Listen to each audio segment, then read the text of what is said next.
आगामी लोकसभा निवडणुकीच्या अनुषंगाने शिंदे गटाकडून संजय राठोड यांना उमेदवारीसाठी विचारणा केली असल्याची चर्चा ज्या त्या राजकीय क्षेत्रात सुरू झालेली आहे। या ठिकाणी विद्यमान खासदार भावना गवळी यांच्या उमेदवारीवरून सध्या चर्चांना मोठ्या प्रमाणात उधाण जे आहे ते मतदारसंघामध्ये आलेलं आहे। आपल्यासोबत या संपूर्ण विषयावर बोलण्यासाठी खुद्द भावनाताई गवळी आहेत। ताई, तुमच्या उमेदवारीवरून शंका कुशंका व्यक्त केल्या जात आहेत।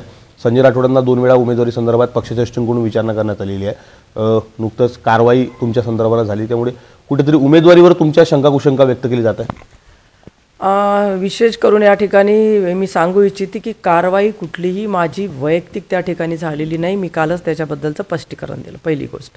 दुसरी गोष्ट अशी आहे की मी 5 वेळा या भागाचं प्रतिनिधित्व करते आहे आणि ज्या पद्धतीने महिलांच्या बद्दल आदरणीय मुख्यमंत्री साहेब असू द्यात किंवा आदरणीय आपल्या देशाचे पंतप्रधान असू द्यात, यांनी ज्या पद्धतीने एक भूमिका घेतलेली आहे महिलांना समोर करण्याची, तर मला असं वाटतं की कोणाला काही विचारपूस झालेली आहे अशातला कुठलाही भाग नाही आहे, पहिली गोष्ट।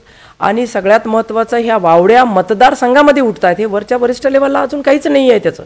आणि या माझ्या पार्टीची मी नेता आहे, पार्टीतले एकमेव मी महिला आहे आणि ती लगातार मी निवडून येते आहे। महाराष्ट्रातली मी पहिली महिला आहे की मी 5 वेळा या म्हणजे लोकसभेचं प्रतिनिधित्व करते। त्याच्यामुळे ह्या फक्त वावड्या आहेत, तसा कुठलाही प्रकार या ठिकाणी झालेला नाही।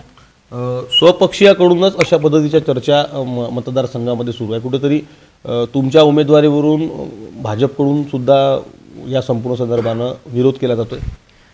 नाही, मला असं दिसत नाही आहे, पण काय असतं ना की बरेच लोक गुडघ्याला बाशिंग बांधून असतात, तर त्यामुळे ते होऊ शकतं। कदाचित कोणाला मी अडथळा पण वाटत असेल। मागच्या काळामध्ये पण मला इतका मोठा विरोध झाला, आपल्याला सगळ्यांना कल्पना आहे की मागच्या वेळेला 19 मध्ये पण आदरणीय देवेंद्रजींकडे सुद्धा काही मंडळी गेले होते, पण त्यानंतर सुद्धा माणिकरावजी उभे असताना मी जवळजवळ 1,27,000 निवडून आले।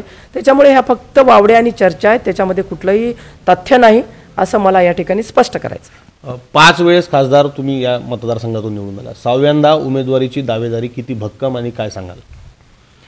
दावेदारी भक्कमच आहे आणि टक्कर पण मी भक्कमच देणार आहे। त्याच्यामुळे मला काही या ठिकाणी माझ्या मनात किंतु परंतु नाही।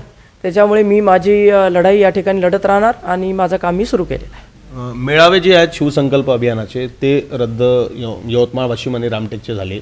सोबत आता महायुतीचे सुद्धा मेळावे होणार आहेत। मुख्यमंत्र्यांचा दौरा जो होता तो रद्द झाला, त्यामुळे सुद्धा या चर्चांना वावड्या फुटल्या। मुख्यमंत्री साहेब 100% आपल्या जिल्ह्यामध्ये मतदारसंघामध्ये येणार आहेत, त्याच्यात काही शंका नाही।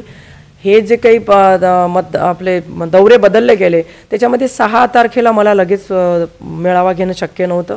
त्याच्यानंतर 20 तारखेला सुद्धा रामटेक आणि यवतमाळ बदललं गेलं, कारण साहेबांचं 22 तारखेची तयारी सुरू आहे। त्याच्यानंतर 26 तारखेला 26 जानेवारी आहे आणि 26 जानेवारी नंतर एक 28, 29, 30 ते 5 तारखेपर्यंतचा एक वेळ मी साहेबांना मागते आहे आणि 100% मुख्यमंत्री साहेब या ठिकाणी येतील आणि या ठिकाणी जोरदार या ठिकाणी साहेबांकडनं घोषणासुद्धा होईल। ही सुद्धा शाश्वती या निमित्ताने मी तुम्हाला देऊ इच्छिते। धन्यवाद। या होत्या यवतमाळ वाशिम लोकसभा मतदारसंघाच्या खासदार भावना गवळी। विवेक गावंडे, TV9 मराठी, यवतमाळ।